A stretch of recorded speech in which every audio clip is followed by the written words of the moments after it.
March 18th, 2010. Police are called to a house in Desert Hot Springs, a small town just north of Palm Springs. Inside, they find 29-year-old Brandon Stevenson dead. I still can't get the scene out of my mind. That's Willie Womack. He lived at the house with his then 20-year-old roommate, Roger Parker. The night of the murder, Roger says he was staying somewhere else. They told me the police were at my house. They got my roommate Womack. So I'm trying to be responsible. Got dressed, real quick and ran up there. What happened next would change Roger's life. I can't forget about it. I would never forget about it. Roger says he was taken to the police station for questioning and accused of a murder the evidence shows he didn't commit. In all, Parker's interrogation went on for about 15 hours. In the end, he says he told them what they wanted to hear, so it would stop. It took probably 20 minutes just to get everything out. Going back and forth. Stopping the tape, unstopping the tape, stopping the tape, him yelling at me because I'm doing it wrong. Yeah, it took a lot of that. They yelled at you because you confessed in a way that they didn't like? Yeah, believe it or not, yes, they did. Why did you confess if you didn't do it? I gave up on the world. It was that or suicide, believe it or not. Roger says he believed if he told the police what they wanted to hear, they'd quickly figure out he wasn't the right guy. To him, spending a few days behind bars wasn't a big deal. He'd grown up in the foster system and had been in and out of group homes and mental hospitals. I always thought there was a good possibility that I would be released. That gamble was wrong. Roger's case never made it to a preliminary hearing, where a judge decides if there's enough evidence to move forward to a trial. That hearing was continued multiple times. According to a lawsuit he filed against the county of Riverside, the district attorney at the time, Paul Zellerbach, two former assistant district attorneys, and a former supervising deputy district attorney, they kept Roger behind bars despite knowing he was innocent.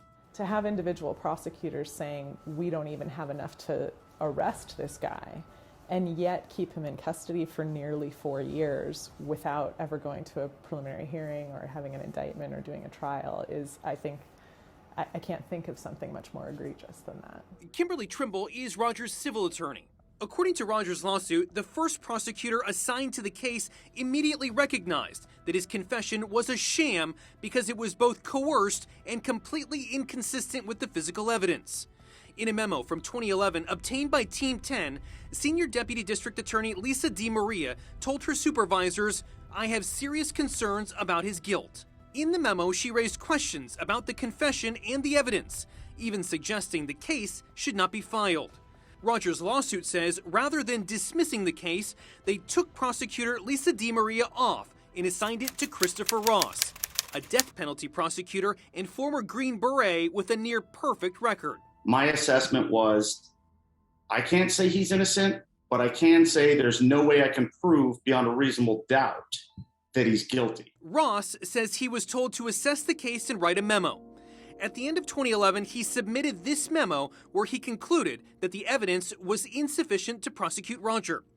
Ross says he then requested more DNA analysis of physical evidence against Roger. He says when the DNA came back negative, he wrote another memo to his boss, Sean Lafferty.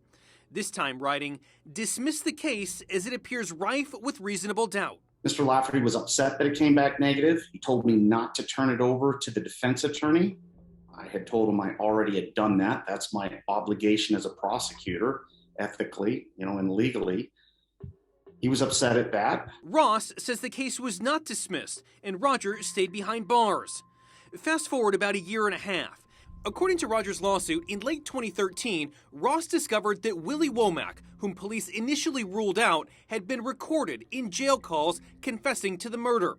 It's something Womack has never been charged with. And it was the real killer who confessed to the murder, and I was told not to turn those over. Several days after that, I think 5 days after I discovered that and provided it to Mr. Lafferty, I was put on administrative leave. A few months later, Ross quit and filed his own lawsuit against the county of Riverside. This guy is innocent. He's got a low IQ. He's mentally challenged. He's a poor black kid, and you've had him in jail for 4 years. And now I've proven beyond any doubt that he didn't commit the crime, and you still won't dismiss the case, and you're going to put me on administrative leave? I was in shock, awe, disgusted. Ross says in February 2014, he filed a public claim for damages with the county of Riverside outlining what happened with Roger Parker. They released him, I think, around 2 weeks after I gave notice of filing my lawsuit. And I thought to myself, if nothing else good comes of this, an innocent man is free, finally. Ross's lawsuit against the county alleges disability discrimination and disability harassment, among other things. In court filings, Riverside County disputed Ross's claims. Lawyers for the county focused on Ross's health and requests he made about getting medical treatment during the time he was handling Roger's prosecution. In court filings, they claim Ross made unsupported representations about his medical condition, work-related limitations, and need for accommodation. They say there was no retaliatory or harassing conduct and that Ross's requests were unreasonable. Ross's attorney says he was being set up to fail so he could be fired. Here, you have a prosecutor who's a lawyer saying he's not guilty.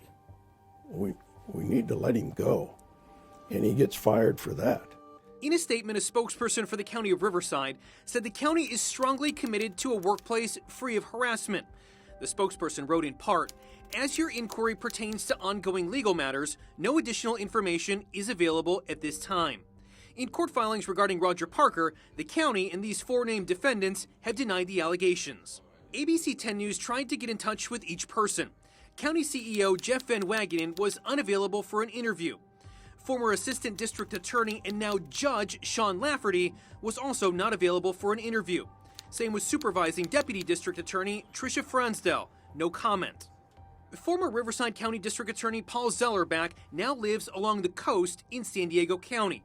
He also wasn't talking.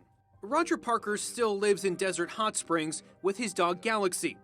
He says no one that put him behind bars more than a decade ago has said these two words, "I'm sorry." What do you want out of life? Freedom. Simple. Freedom.